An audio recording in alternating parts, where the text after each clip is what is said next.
Thursday morning found me up in Fitzroy, enjoying shop windows on and around Smith Street and Gertrude Street. I knew where I was going for lunch too, but I'll come back to that in a minute. Before lunch, I enjoyed the street art on Little Napier Street.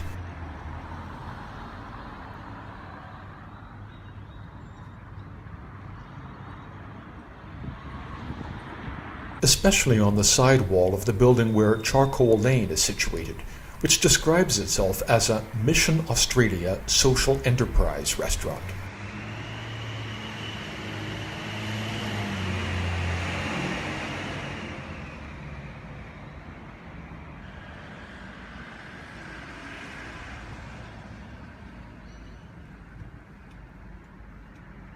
Charcoal Lane's chef Greg Hampton, who is also a horticulturalist, focuses on using and growing native Australian ingredients.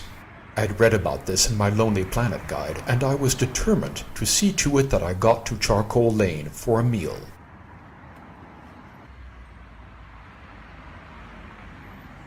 The entrance to the restaurant is on Gertrude Street, and one look at the menu outside had me very excited well before I found a table inside.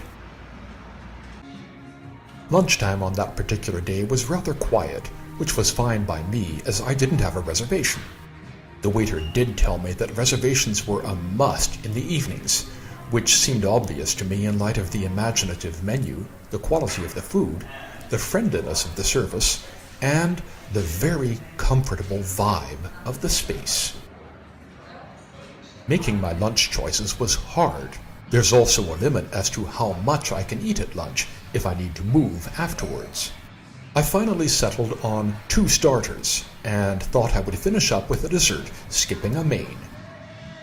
My cold starter was a roasted emu fillet in a Thai herb crust on a sandalwood nut salad with quandong fruit and witloff, which English speakers in Europe and North America usually call Belgian endive. As to quandong fruit, it's from an Australian native plant belonging to the sandalwood family, sometimes referred to as native peach, but I only saw the term quandong on menus in Australia. Describing the flavor of a fruit is a challenge I don't think I'm up to, but I will venture that I found its tart sweetness to be both delightful and absolutely unique. I won't make any stabs at describing the taste of emu, although I definitely liked its distinctive flavor and thought the salad overall was a total stunner. My warm starter was a lemon myrtle green curry with sous-vide crocodile, along with water lily root, Asian herbs, and steamed rice. Regrettably, I don't think I'll ever get to enjoy any of these wonderful flavors again anywhere in Europe, much less in this combination. I was glad I had gone for the selection of these 2 starters, and I enjoyed a second glass of the Punt Road Chardonnay from the Yarra Valley, about an hour east of Melbourne, while I finished up. After the starters, I was still very much game for a dessert, and opted for the chocolate truffle terrine with quandong gel, orange and lemon tea tree sorbet, as well as pepperberry honeycomb, that latter meaning honey which has been infused with ground pepperberries.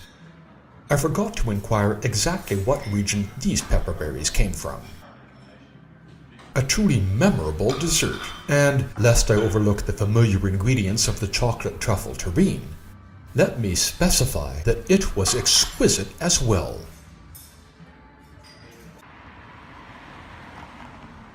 Feeling extremely pleased after such an inimitable lunch, I explored a bit more of the neighborhood and then boarded a southbound tram.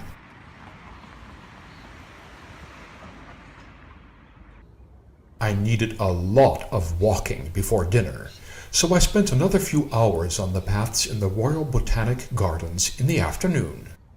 In case you're thinking trees were all I noticed or appreciated on my previous visit, featured 2 episodes ago, I'm focusing this time on flowers, and will let you enjoy some of my favorites.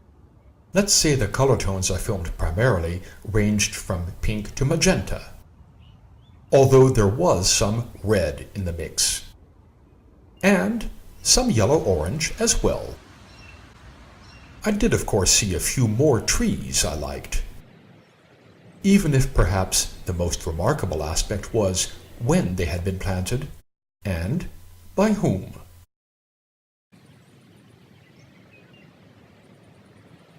On my way out to St Kilda Road through King's Domain, I passed by the Pioneer Women's Memorial Garden. At this point, I decided it was time to get back to my hotel room to do some stretches and then put my feet up. Gradually, I was accumulating appetite for my dinner at Tulum, which you'll hear all about in my next video.